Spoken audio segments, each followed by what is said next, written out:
Hello, all of you vaingloriously wonderful people. Yesterday, Joe from Systemera hosted another dev stream on Twitch and shared a bit of the roadmap for Astroneer with us. And he even dropped a few nice leaks. If you missed it, you can check out the VOD on the SES Twitch channel. There's a link in the description down below so that you can catch all of the details. Today, I'm going to give you a really quick summary of what we saw in yesterday's dev stream. The roadmap, at least for those of us outside of Systemera, remains a bit unclear. From what Joe shared, we have at least 4 major updates coming sometime within the next year, give or take a month or two. What Joe did share with us revolved mainly around missions that originate from an updated starting landing pad, a huge extra large wind turbine, a new suit, and some other details. So let's begin with the updated starting landing pad. Currently, the landing pad has some pretty basic functionality. You can use it to initiate a cargo drop and later to reinitialize the cargo drop if you want to. But with the coming update, the control panel has been completely reworked and now offers us missions. Joe showed off a few of the early missions offered from the mission log, and later in the stream mentioned that some items, including additional new items, will only be available after you complete a mission. Now, these missions are a big deal.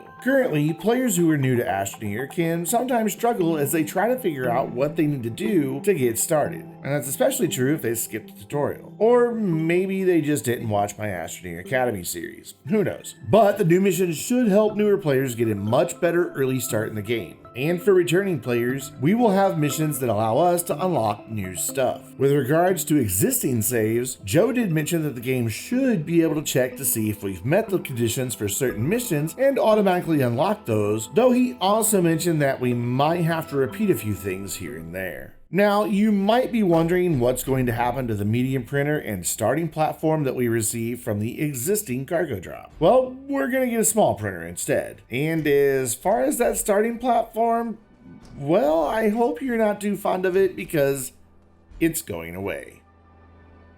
The next leak came in form of this big boy, the extra large wind turbine. Now, throughout the stream, Joe reminded us that nothing we saw in the dev stream was final and that changes may occur before the update actually launches. But with that said, the extra large wind turbine is an item that has been hinted at for a long time now. In its current state, it will produce 17 units of power per second when the wind is blowing. On top of that, it can be collapsed and expanded. At first, I thought that 17 units of power was a bit high, but then I remembered that the wind rarely blows for long periods at a time. With such a high output, this thing will be great when coupled with a bank of batteries that can sustain our bases when the wind stops.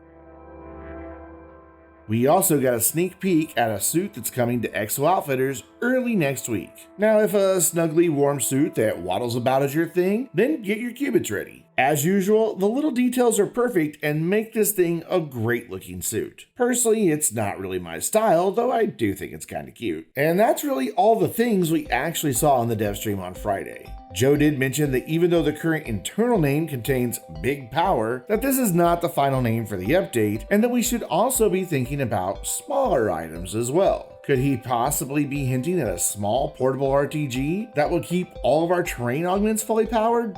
Who knows? We'll have to tune into future dev streams and maybe even wait for the update itself to find out. While Joe did not provide an exact release date for this update, he did say that it's most likely going to drop sometime in March. In the meantime, there is a hotfix on the way very soon that will patch a few things in-game that currently aren't working properly. The one specific example that he mentioned is that the chemistry lab should resume swapping out gases when you change recipes on its control panel. Again, he did not give an exact date for this hotfix, but it should be dropping really soon. So what do you think of the leaks that Joe shared with us on Friday? Leave a comment down below letting me know. Personally, I think the new missions are really great. This one change alone will quite literally change the entire Astroneer experience for brand new players, while also offering us seasoned Astroneers new objectives for continued gameplay. And I'm always happy to see new options for base building and power management, so the extra large wind turbine is a very welcome addition. I really can't wait to see what else this update holds for us, and I'm sure that we'll see a lot more leaks as we get closer to March. As always, I will bring you a summary of all the major leaks from the dev streams, so be sure that you get subscribed with notifications turned on so that you don't miss that news along with other Astroneer content and a variety of other games that I feature here on my channel. And while you're at it, come hang out with us over on the Vainglorious Discord server, where we have channels devoted to Astroneer and other games, and a community full of great people. And that wraps up the coverage for the most recent dev stream for Astroneer. So until next time, I'm Brandon, reminding you to stay vainglorious.